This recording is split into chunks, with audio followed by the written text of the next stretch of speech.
Hello again, Guardians. It's Cortanium, and today we're doing the week at Bungie for October 10th, 2019.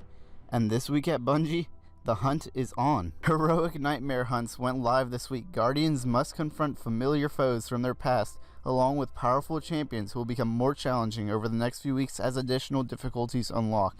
Keep a lookout as new nightmares emerge for the Legend and Master hunts.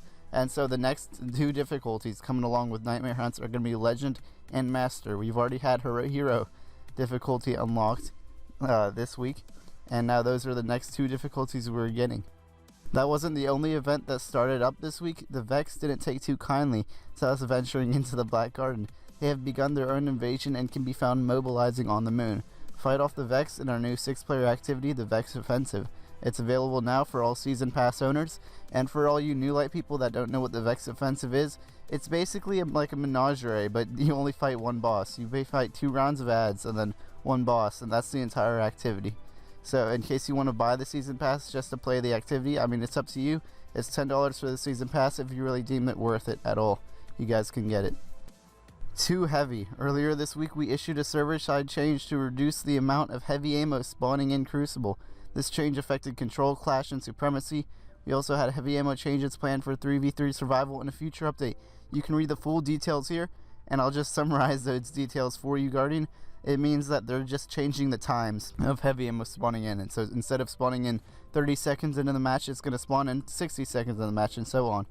This wasn't the only quick reaction we made to the Crucible environment this week. We've also issued a server-side change that affected matchmaking in 3v3 survival. You can read more about the change here, and to summarize that change about their matchmaking, it's just that they had some problems making skill-based matchmaking where people of the same skill weren't being matched together, and so they fixed that. And so that's 2 issues changed on Crucible side, so you guys should have some better Crucible experience. Experimentation with the 3v3 Elimination game mode is ongoing in Crucible Labs. The first settings we deployed saw heavy ammo spawning 60 seconds into each round. Revive tokens were also enabled. There was a bug causing heavy ammo to spawn in instantly, but we were able to get that fixed with this server change. This week, those settings were slightly adjusted. Instead of receiving revive tokens, players can revive as many times as they are able, but the revive timer grows longer each time a player goes down. 2 additional configurations will be reintroduced in weeks to come. Our plan is to gather feedback on what you like the best. If you like playing Elimination back in Destiny 1, next week's settings might be familiar to you. I know I played Elimination a lot in Destiny 1, and so I'm hoping whatever they have next week for their Elimination, I'm hoping it's going to be very fun, because Destiny 1 PvP was very fun. I don't know what happened in Destiny 2, maybe more players, more toxic. I'm not sure what happened, but it just hasn't been the same. Hopefully this will make Crucible more fun. Lord Saladin is about to make his first appearance in Season of the Undying. The great fires of the Iron Banner will burn again as Guardians face off against each other for bragging rights and new rewards.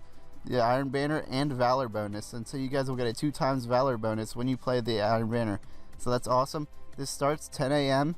Pacific Standard Time on October 15th, and it ends on October 22nd right there. And so that's just the weekly reset times if you guys are unaware of what those times are. This season, willing combatants have a chance to earn the new Iron Will Armour Set. Here's a look at what you stand to gain in battle. And so here we're going to look at the new Iron Will Armour Set. This is the new Iron Banner set that they're coming out with for this season at least. And wow, look at that. The Hunter has some cool stuff on it. The Warlock has, you know, a cool cape and everything. Wow. This set looks kind of cool.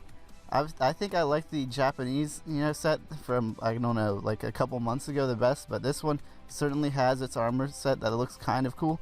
If you guys like the Iron Banner Armour Set and you like the look of this, go out and get it. Just play a bunch of Iron Banner. But guess what?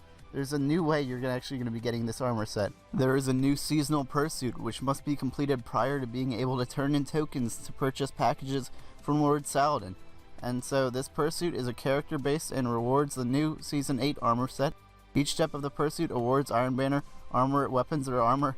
And so it's basically just a multi-step quest to give you all the weapons and armor, which should be awesome rather than waiting on RNG that give you it. Most of the objectives within the pursuit track progress at any point during Season of the Undying, and so Iron Banner isn't just 1 week this time, it's the entire season if you want to, which is going to be awesome for you guys that really want that full set but do not have the time to within 1 week to actually get it, or just grind for that RNG. The entire pursuit is going to be available all season for you guys. That's going to be awesome. And until the seasonal pursuit has been completed, all rewards will be obtained from completing matches and bounties. All rewards are weapons until the seasonal pursuit is complete. The existing 7 bounties that offered powerful rewards have been adjusted to offer Pinnacle Rewards, 960 power max, but only 4 are available per event.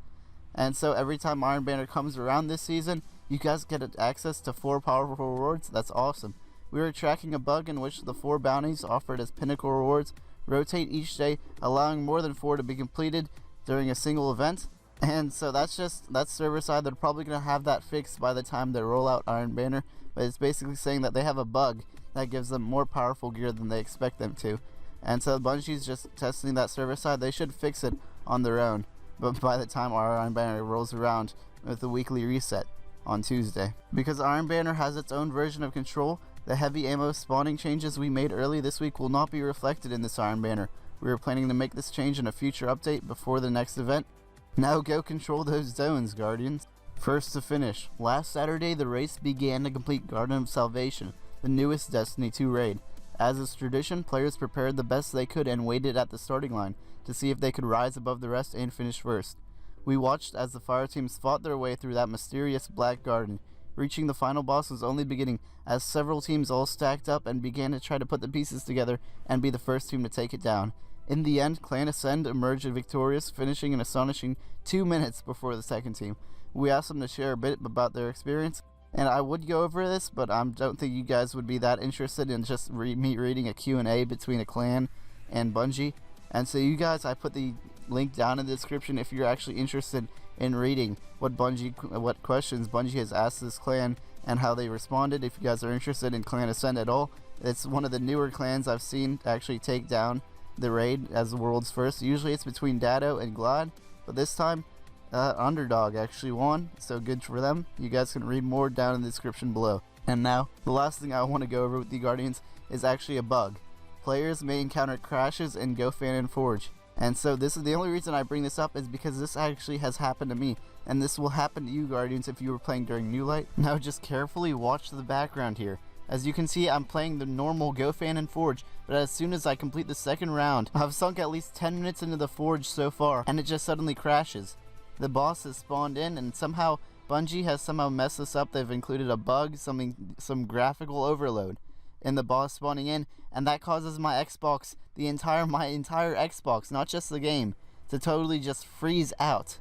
And so I'm sure this happens on PS4 too. I'm sure this happens on every console, but I don't think it happens on PC, because PC can probably just not even freeze and can handle the graphical overload. Whatever bug this is, Bungie has got to fix it soon, because I cannot complete this Forge. I tried this 3 times. This happens all 3 of the times. The boss spawns in, and this is not video editing. It just full on freezes.